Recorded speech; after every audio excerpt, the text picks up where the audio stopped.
जनपद आजमगढ़ के दौरे पर पहुंचे सर्किट हाउस पर मीडिया से प्रेस वार्ता में केंद्रीय कृषि मंत्री नरेंद्र सिंह तोमर ने विपक्षियों में खासकर कांग्रेस पर जमकर निशाना साधा। वहीं मोदी सरकार के 9 वर्ष के कार्यकाल को देश के विकास के लिए मील का पत्थर बताया। कृषि मंत्री ने राहुल गांधी को कांग्रेस का दुर्भाग्य बताया और कहा कि राहुल गांधी लोकतंत्र की दुहाई देते हैं, लेकिन उनको लोकतंत्र की सामान्य समझ भी नहीं है। इंदिरा गांधी के कार्यकाल में इमरजेंसी पर उनकी टिप्पणी क्या है? कांग्रेस पार्टी या अन्य विपक्षी दलों की टिप्पणी क्या है? कांग्रेस के कर्नाटक की जीत का क्रम आगे जारी रहने पर केंद्रीय मंत्री ने कहा कि खुद कांग्रेस एक नेता शशि थरूर ने कहा कि एक बार कहीं जीत जाओ तो जरूरी नहीं कि आगे भी जीत पाओ। विपक्षी दल आइसोलेट हो गए हैं, ये लोग शूद्र हैं और सक्रिय राजनीति कर रहे हैं। विपक्ष ये कह रहा है कि देश को बेचने के अलावा, सार्वजनिक क्षेत्र की कंपनियों को बेचने के अलावा, अडानी अंबानी को मजबूत करने के अलावा भारतीय जनता पार्टी 9 साल की सरकार ने कुछ नहीं किया। ये वो लोग कह रहे हैं जिन्होंने देश में 50 वर्षों तक सरकार चलाई और 50 वर्षों की सरकार का एक पॉइंट भी उपलब्धि के रूप में उनके खाते में नहीं है। नकारात्मक बात वही करते हैं जिनके पास सकारात्मक माल नहीं होता, और इसी दृष्टिकोण के आधार पर देश की जनता ने विचार किया और कांग्रेस को पूरी तरह आइसोलेट कर दिया।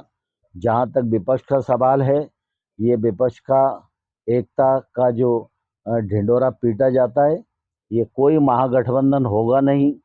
ये जनता को ठगने का मामला है और इनकी कोई हैसियत दूसरे राज्यों में नहीं। सर, किसानों की 2 गुना जो आय है उसको लेकर बड़े सवाल खड़े किए जाते हैं कि जो छोटे किसान हैं उनकी कोई स्थिति में सुधार नहीं है।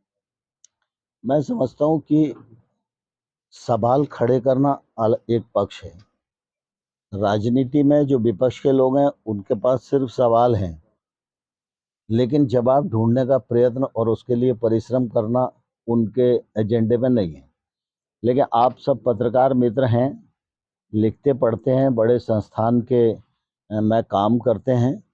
मैं आपको एक रास्ता बताना चाहता हूं, यदि आप चाहें तो उसको विश्वसनीय तरीके से खोज भी सकते हैं और स्टोरी भी कर सकते हैं। वैसे देश भर में इन 9 वर्षों में किसान की आमदनी 2 गुनी से अधिक बढ़ी है।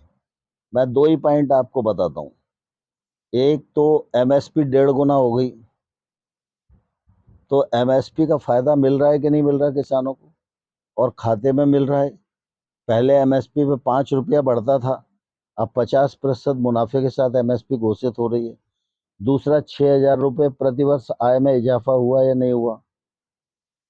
तीसरा, खेती के क्षेत्र में किसान के लिए जो अनेक और योजनाएं प्रारंभ की हैं, उन सब योजनाओं का लाभ भी किसानों को मिल रहा है। इस बार मिलेट्स ईयर पूरी दुनिया में मनाया जा रहा है। मोटे अनाज की मांग दुनिया में बढ़ेगी तो भारत में पैदावार बढ़ाना पड़ेगी। पैदावार बढ़ेगी तो छोटा किसान ही उस पैदावार को करेगा। जब मांग बढ़ेगी तो भाव का उचित मूल्य उसे मिलेगा। प्रोसेसिंग बढ़ेगी तो एक्सपोर्ट होगा। दूसरा, इस बात को तायद करना है तो मैं एक उदाहरण आपको देना चाहता हूँ। पिछले दिनों श्रीनगर गया था। श्रीनगर में केसर की खेती होती है और वहाँ पर हम लोगों ने एक सेंट्रल गवर्नमेंट की तरफ से केसर पार्क बनाया। इस खबर में बस इतना ही।